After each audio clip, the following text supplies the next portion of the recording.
ಎಲ್ಲರಿಗೂ ನಮಸ್ಕಾರ. ಇಂದಿನ ವಿಡಿಯೋದಲ್ಲಿ ಜೀರಾ ರೈಸ್ ಹೇಗೆ ಮಾಡೋದು ಅಂತ ತೋರಿಸ್ಕೊಡ್ತೀನಿ. ನೀವು ನೋಡ್ತಿರ್ಬೋದು, ತುಂಬ ರುಚಿಕರವಾಗಿರುತ್ತೆ. ಸೊ ಬನ್ನಿ ಸ್ಟಾರ್ಟ್ ಮಾಡೋಣ. ಸೊ ಮೊದಲಿಗೆ ನಾನು ಒಂದು 4 to 5 ಸ್ಪೂನಷ್ಟು ಆಯಿಲ್ ಹಾಕ್ಕೊತಿದ್ದೀನಿ.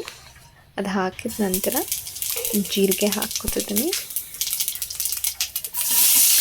ಹಾಗೆ ಒಂದು 2 ಆನಿಯನ್, ಸ್ವಲ್ಪ ಕರಿಬೇವು, ಹಾಗೆ 3 to 4 ಮೆಣಸಿನ್ಕಾಯಿ, ಹಸಿಮೆಣಸಿನ್ಕಾಯಿ ಹಾಕ್ಕೊಂಡು ಚೆನ್ನಾಗಿ ಹಾಗೆ ಫ್ರೈ ಮಾಡ್ಕೊಳ್ಳಿ. ಅಷ್ಟು ಅದಾಗಿದ ನಂತರ ಅನ್ನ ನಿಮ್ಗೆ ಎಷ್ಟು ಬೇಕೋ ಅಷ್ಟು ಒಬ್ಬರಿಗೆ ಇಬ್ಬರಿಗೆ ಹಾಕ್ಕೊಂಡು ಕಲಿಸ್ತಾ ಹೋದರೆ ಅಷ್ಟೇ, ಮುಗೀತು. ಇದು ನೀವು ಯಾವಾಗಾದರೂ ನಿಮ್ಗೆ ಬೇಜಾರಾಗಿದ್ದರೆ, ಲೈಕ್ ನಾರ್ಮಲಾಗಿ ಬ್ರೇಕ್ಫಾಸ್ಟ್ ಎಲ್ಲ ಮಾಡಿ ಬರೀ ಒಂದು ನಿಮಿಷದಲ್ಲಿ 2 ನಿಮಿಷದಲ್ಲಿ ಆಗುವಂತಹ ರೆಸಿಪಿ ಅಂತಲೇ ಹೇಳ್ಬೋದು. ಸೊ ಹೀಗೆ ನೀವು ಲೋ ಫ್ಲೇಮಲ್ಲಿ ಕಲಿಸ್ತಾ ಬನ್ನಿ. ಸೊ ಅದಕ್ಕೆ ನಾನು ಸ್ವಲ್ಪ ಮೆಣಸು ಹಾಕ್ಕೋತಿದ್ದೀನಿ. ಇದು ಕೂಡ ತುಂಬಾ ಟೇಸ್ಟ್ ಕೊಡುತ್ತೆ ನಿಮಗೆ. ಹಾಗೆ ಫ್ರೈ ಮಾಡ್ತಾ ಬನ್ನಿ.